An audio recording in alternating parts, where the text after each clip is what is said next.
이분이 영사관에서 근무를 했지만은 사실은 국정원에서 파견된 요원인데 당시에 북한 공작원으로 추정되는 개한에게 피살을 당했습니다. 우리 애가 고등학교 한 2학년 때까지도 정확하게 이제 우리 아빠 직업을 몰랐습니다. 일단은 화이트는 외교관 신분이기 때문에 외교관으로서 보호가 되고요. 불행요원은 사실은 보호가 안 됩니다.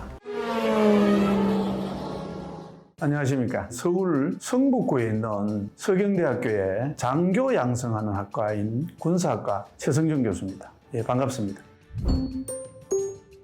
이제 국정원 직원은 신분을 노출할 수 없다. 이게 원칙이고요. 특히 이제 국정원이 하는 일 자체가 다 비밀입니다. 왜 그러냐면은 세상에 드러나면은요, 남의 나라 주권을 침해하는 이런 일이기 때문에 드러낼 수가 없습니다. 그런데 그런 일을 하다 보면은 희생자가 생기는 경우가 있습니다. 근데 희생자가 생겼다고 하더라도 이런 비밀스러운 일, 그 해당국의 주권을 침해하는 일을 하다 죽었다 이렇게 하면은 외교적으로 엄청난 문제가 생기겠죠. 그래서 보통 이제 공무원은 순직을 하면은 신문에도 나오고 정말 이런 일을 하다가 정말로 국가를 위해서 헌신하고 희생하다가 돌아가셨다 이렇게 해서 대대적으로 뉴스도 나오고 그렇죠, 그죠? 근데 안타까운 거는 살아있으면서도 신분을 은닉해야 되는 이런 한계가 있듯이 정말로 위험한 일을 하다가 죽었다. 근데 결국은 순직이죠. 물론 순직 처리는 됩니다. 공무원법상. 그에 따른 합당한 대우는 받지만 대외에 공개를 하지 못합니다. 그럼에도 불구하고 그분들을 기려야 되겠다고 해서 이름을 써서 언제 어느 사건 때문에 어떻게 사망한 분이다 이렇게 할 수 없거든요. 그래서 이거를 이제 상징적인 방법으로 은색 별로 표시를 해가지고 그동안 국정원이 창설을 한 일에 정말 위험한 일을 하다가 돌아가신 분들을 별로 표시를 해놓습니다. 국정원 현관에 있고요. 보국탑이라는 게 있는데요. 그거는 이제 밖에 있습니다. 거기는 이름을 세워지지 못하고 별로 형태로 해서 이분들을 기리는 탑을 만들어 놨는데 이제 뭐 옛날에 보면은 이게 이제 50여 명 정도가 처음에는 있었다고 해요. 박근혜 정부 당시에 이병호 국정원장이 있었는데 이분이 이제 은색 별에 대한 보고를 받고 국가를 위해서 공작 활동이라는 걸 하다가 순직한 분들이 있고요. 그렇게 해석하기에는 조금 부족한데 순직을 한 분들까지 일부 이제 포함되어 있다는 이런 이제 보고를 받았다고 합니다. 그렇게 하면은 이 별의 가치가 이제 조금 희석이 된다. 이렇게 해서 다시 엄격하게 정말로 특별 공작을 하다가 이렇게 이제 숨진 이들만 국한에서 추려봐라. 이렇게 해서 그 당시에 이제 18개를 남겼다고 해요. 그 중에서 대표적으로 공개되어 있는 분이 한 분 있습니다. 절대로 공개하면 안 되는데 그분은 1996년 10월에 러시아 블라디보스톡에서 총영사관에서 근무를 했는데 이분이 영사관에서 근무를 했지만은 사실은 국정원에서 파견된 요원인데 당시에 북한 공작원으로 추정되는 개한에게 피살을 당했습니다. 그분이 이제 최덕근 영사입니다. 그래서 그 당시에 뉴스에는 외교부 최덕근 영사가 피습을 당해서 죽었다, 사망했다 이렇게만 보도가 됐다. 그 뒤에 이제 차츰 알려지기 시작했습니다. 입소문을 타고 이 사람이 사실은 국정원 요원인데 이렇게 피살됐다 해서 유일하게 현재까지 알려져 있습니다. 요거는 뭐 네이버도 찾으면 나오는 이런 이제 공개된 게 제가 말씀을 드리는 거고요. 그러다가 그 뒤에 이제 19개가 됐다가 2024년에 이것도 이제 공개를 하지 않으려고 했는데 어떤 형태로 공개가 되는지 모르겠습니다만은 네팔에서 공작 활동과 임무 수행을 하던 중에 2명이 순직한 요원이 발생을 했다고 해요. 어떤 일인지는 정확하지 않은데 이분까지 해서 현재 21개의 별이 숭고한 어떤 정신을 기리고 희생을 기리는 별로 남아있다. 그래서 이걸 이제 이름 없는 별 이렇게 이제 부릅니다. 뭐 결론부터 말씀드리면 차이가 없습니다. 정해져 있지 않습니다.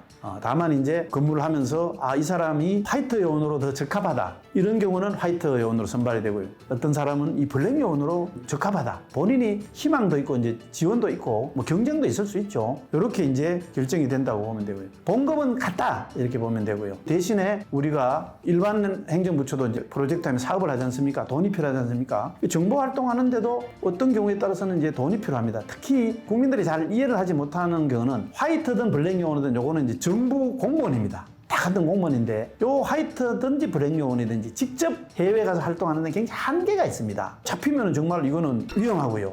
그 다음에 여러 가지 이제 제약료이기 때문에 대개 이제 첩보원이라고 해서 고용을 합니다. 돈이라든지 계약 관계를 맺고 이런 거는 공무원이 아닙니다. 대신에 이 사람들은 적발이 돼도 우리하고 관계없다 이렇게 이제 오리발 내밀어야 되죠.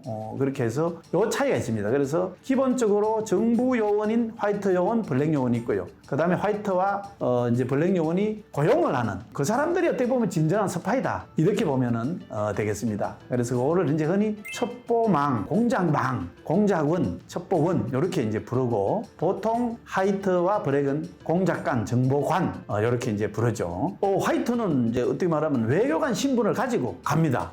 그래서 외교관 요원으로서 가질 수 있는 어떤 면책 특권도 다 가지고 있고요. 이미 해당 나라에서도 알고 있습니다. 이 사람이 외교관으로 와 있다고 신고를 하지만은 사실은 그 나라 정보기관에서 파견된 요원이라는 걸 거의 알고 있습니다. 왜냐하면 그쪽 나라에도 우리한테 그렇게 나와 있기 때문에 교차, 상호주의라고 할 수 있습니다. 북한과 우리는 그렇게 할 수가 없습니다. 그런데 외교 관계가 수립되어 있는 데는 되게 그렇게 하는 게 이제 화이트고요. 어떻게 보면은 대외적으로는 외교관이지만은 그 나라에서는 알고 있기 때문에 그 나라 방책기관이 눈에 불을 뜨고 이 사람들의 활동을 지켜보고 있습니다. 그렇게 하면 활동에 제약이 많기 때문에 블랙 요원은 신분을 위장해서 사업가라든지 과거에는 특파원 이런 식으로도 많이 나와 있었고요. 그런 식으로 이제 위장을 해서 한다 하는 게 이제 블랙 요원이다. 이렇게 있는 게 바로 큰 차이점이라고 할 수 있겠습니다. 일단은 화이트는 외교관 신분이기 때문에 외교관으로서 보호가 되고요. 블랙 요원은 사실은 보호가 안 됩니다. 블랙 요원 같은 경우는 대개 이제 우리가 미국 같은데 블랙 요원은 사실 나갈 필요가 없다고 봐도 과언이 아닙니다. 우방국이기 때문에 약간 이제 적성적인 나라에 블랙 요원이 나가는데 되게 정보기관 간에는 이런 게 있습니다. 이 블랙 요원은 국가를 위해서 일을 하는 거고요. 그렇기 때문에 잡히는데 외교관이 있기 때문에 보호를 받지 않습니다.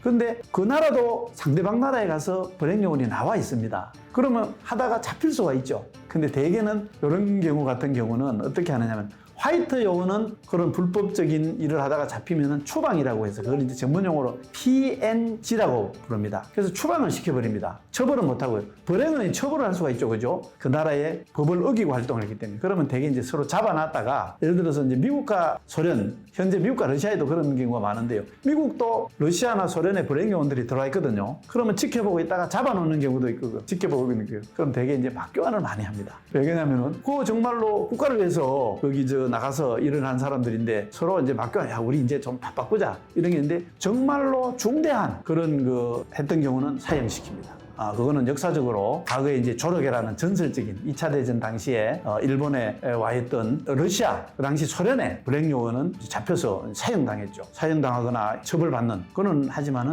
되게 이제 막교환을 하기도 하죠. 블랙 요원은 이제 갖춰주죠. 사업하는 사람은 사업을 하고. 예를 들어 정말로 이 사람의 신분 위장을 위해서 꼭 필요하다면은 그럴 경우가 있을지는 모르겠습니다만은 다 이제 어느 나라 우리의 기업이라든지 뭐 예를 들어 언론사 같은 경우도 궁극적인 목표가 뭡니까? 국가 안보보다 더 중요한 건 없죠. 그러면은 예를 들어 협조를 해줄 수가 있습니다. 뭐 정말 그렇게 하는지 모르겠습니다만 언론사 같은 경우는 특파원을 나와 있는 경우 이 사람이 특파원 신분을 나와 있지만은 블랙 요원으로 활동을 하도록 그 나라에서 협조를 해주고 있죠. 이런 거는 전체적인 국가에서는 그렇게 많이 합니다. 통제가 되잖아요, 그죠? 그 기업이라든지 언론사가 통제가 되는데 그런데 이제 자유민주주의 국가에는 잘 안 될 겁니다, 아마 그게. 예를 들어서 KBS 특파원이 일본에 아니면은 뭐 중국에 러시아에 가 있는데 우리나라 정보기관에서 우리가 요원을 보낼 때 당신들 특파원으로 인정해달라. 아마 잘 안 해줄걸요. 예를 들어서 앞에서 얘기했던 흑검성 같은 경우도 신분 세탁을 해서 나갑니다. 신분 세탁을 했는데 이거 한국에 들어 자연인으로 살 때는 다시 자연인으로 돌아가는 거죠. 과거에 원래 그 사람이 갖고 있는 주민등록 그 신분으로 갈아가는 거죠. 모르겠습니다. 아주 정말 뭐 철저히 숨기려면 아예 그냥 뭐 개명을 하고 영원히 그렇게 살아가도록 하면은 좋겠습니다만은 아마 자유민주주의 국가에서 전체주의 아닌 국가에서는 아마 힘들 겁니다. 뭐 그렇게까지 살 필요가 있겠습니까? 다만 이제 남편이라든지 아빠라든지 엄마라든지 엄마가 될 수도 있죠. 그다음에 아들이라든지 뭐 이제 가급적이면 신분을 주변에 안 드러내려고 애를 쓰겠죠. 다만 가족에서 아주 직계 가족, 특히 바로 배우자라든지 그다음에 부모라든지는 알 수밖에 없는 그런 가정이 있습니다. 왜 알 수밖에 없느냐 하면은 직원을 채용하는 과정에서 주변 가족들을 신원조회를 합니다. 신원조회를 하면은 본인의 동의하에 얻어야 하는 정보들이 있죠. 그러면 대개 이제 보안 조치를 하고 절대 외부에 누설하지 않되 이런 이유에서 당신을 신원줘야 합니다 하는 가정을 겪었기 때문에 대체로 이제 알게 되죠. 그렇지만은 보통 본인들이 주변 가족들을 단속을 하죠. 가급적이면은 좀 조심해라. 하지만은 뭐 살아가면서 기본적인 친목 관계라든지 그것까지 제한받으면서 살기는 여기가 북한 같은 그런 완전히 통제된 사회도 아니고 그렇기 때문에 되게 이제 좀 위장을 되게 얼버무리 위장을 하기도 하고요. 미루어 좀 짐작하면 이제 좀 보안을 당부를 하기도 하고요. 그러다 보니까 이제 아무래도 현직에 있을 때는 단체 활동이라든지 친목 활동이라든지 이런 데 제한을 많이 받죠. 이게 불쌍한 존재입니다. 은퇴를 하고 나서는 이제 이미 대외적으로도 공개가 되고 이러니까 이제 그때 보면은 이제 또 업무상 서로 알고 지내는 사이는 내가 보안을 당부를 하고 유의를 하지만은 이제 알고 있었고요. 아무리 가족들을 단속하고 주변을 단속하더라도 되게 이제 미루어 좀 짐작하는 게 있죠. 그래서 암암리에 알고 있는 그런 상태이다. 뭐 이렇게 보시면 되고 이제 지금도 뭐 굳이 제가 먼저 제가 어디에서 근무했다는 퇴직하고 나서도 밝히는 경우는 거의 잘 없습니다. 현재는 이제 내가 어디 학교 교수로 일을 하고 있다. 이렇게 해서 항상 조금 제약이 있고 익명성 속에서 살아가는 게 버릇이 돼 있다. 우리 애가 고등학교 한 2학년 때까지도 정확하게 이제 우리 아빠 직업을 몰랐습니다. 몰랐는데 학교 선생님들이 이제 진로 지도를 하기 위해서 부모 직업을 묻지 않습니까? 그래서 우리 애한테 아버지가 뭘 하시느냐 하니까 저도 정확하게 모르고 이 단속 비슷한 게 좀 있었는지 공무원이신 것 같긴 한데 정확하게 무슨 일을 하는지 모르겠습니다. 이렇게 답변을 했더니 대뜸 담임 선생님이 그럼 국정은 아니야? 이렇게 얘기를 했다고 나중에 애한테 들은 일이 있습니다. 그런 해프닝도 있을 수가 있죠. 그 임무 수행을 위해 필요한 자세한 거는 제가 밝힐 수 없습니다만은 당연히 교육 과정이 있고 훈련 과정도 있습니다. 그런 거 많이 묻습니다. 국정원에 들어가면 싸움 잘해요. 직접 싸움을 하기보다는 자기 몸 보는 정도는 해야 되겠죠. 그렇지만 직접 무력이 필요하거나 그러면 그런 걸 잘할 수 있는 사람을 고용을 하면 됩니다. 그 다음에 또 뭐 국정원 직원이면 다 총을 잘 쏘느냐 뭐 예를 들어서 기본적인 호신은 필요하지만 특별히 더 할 필요는 없을 수도 있고요. 요즘도 간첩이 있으면 어떤 사람이 간첩이냐 이런 얘기를 할 때 가장 국정원 직원 같지 않은 사람이 국정원 직원일 수가 있고요. 국정원 직원이라고 표시내거나 아니면 얼굴에 국정원 직원처럼 하는 사람은 100% 국정원 직원이 아닙니다. 국정원 직원 감별법으로 여러분들께 참고로 말씀을 드립니다. 자기 입으로 공공연히나 국정원 직원이 하는 사람은 국정원 직원인 아닐 확률이 거의 100%라고 보면 되고요. 그 다음에 간첩도요. 간첩일 것처럼 보이는 사람보다는 우리 주변에는 평범한 아저씨, 아주머니가 사실은 간첩입니다. 간첩이 표시가 나고 총 차고 다니고 이러면 바로 발각이 되겠죠. 가장 평범한 사람처럼 보이는 사람이 국정원 직원일 수가 있고요. 오히려 가장 평범한 사람일 수 있는 사람들이 이제 간첩일 수가 있다. 이렇게 이해를 하시면 되겠습니다. 국정원 직원이 표시나는 것은 오히려 국정원 직원으로서의 자격이 좀 저는 떨어진다. 이렇게 얘기를 할 수 있겠습니다. 북한 이탈 주민은 우리나라 헌법상 넘어오는 순간에 바로 대한민국 국민이 됩니다. 헌법상 대한민국은 한반도와 부속 도서가 대한민국 영토인데 북한은 대한민국의 영토입니까 아닙니까? 영토입니다.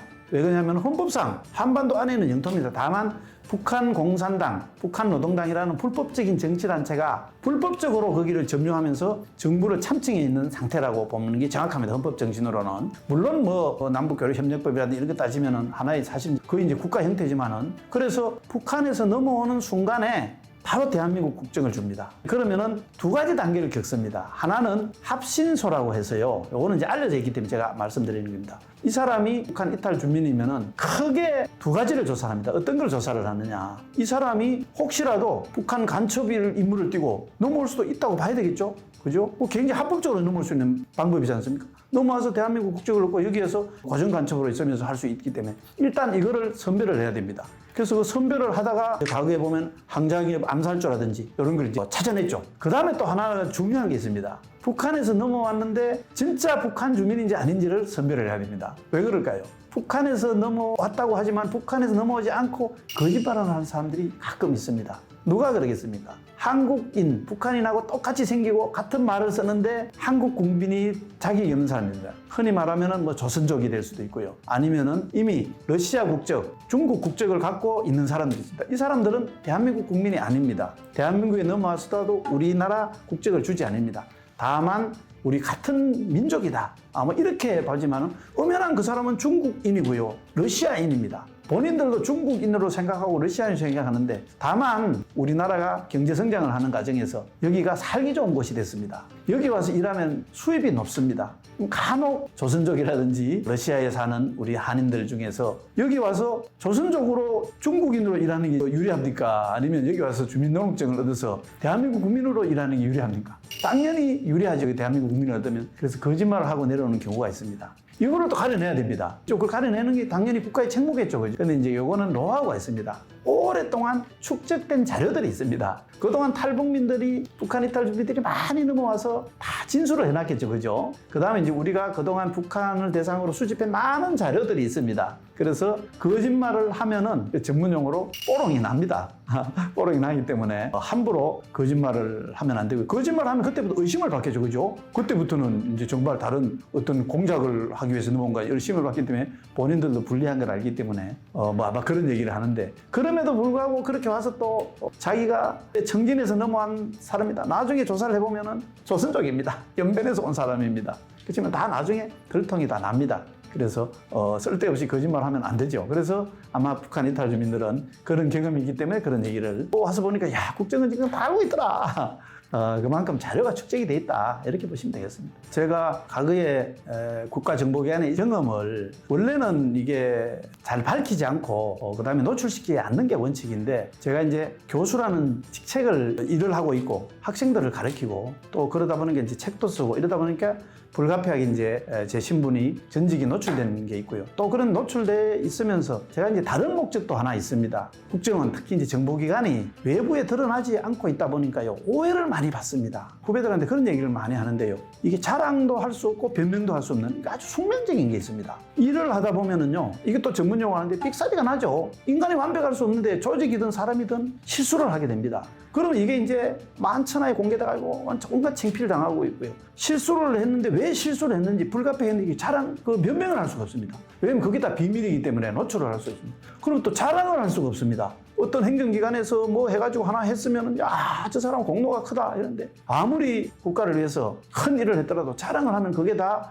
기밀이 되고 그렇기 때문에 자랑을 할 수가 없습니다. 예를 들어 숙명적이긴 한데 대신에 스스로를 변명할 수 없고 자랑을 할 수 없는데, 제가 어차피 공개된 몸이니까 조금 그런 대신 자랑도 좀 해주고 변명도 해주고, 그렇게 해서 제가 이제 이렇게 방송이라든지 뭐 유튜브라든지 이렇게 부르면은 나가서 이렇게 좀, 어떤 분들은 아니 왜 정원에 있다가 은퇴를 했으면 조용히 살 일이지 왜 방송이라든지 유튜브에 나가서 떠벌리느냐, 이렇게 댓글을 달고 이런 사람들도 있는데요. 저는 이제 그런 목적이 있습니다. 그런 점을 좀 이해를 해주셨으면 고맙겠습니다. 네, 감사합니다.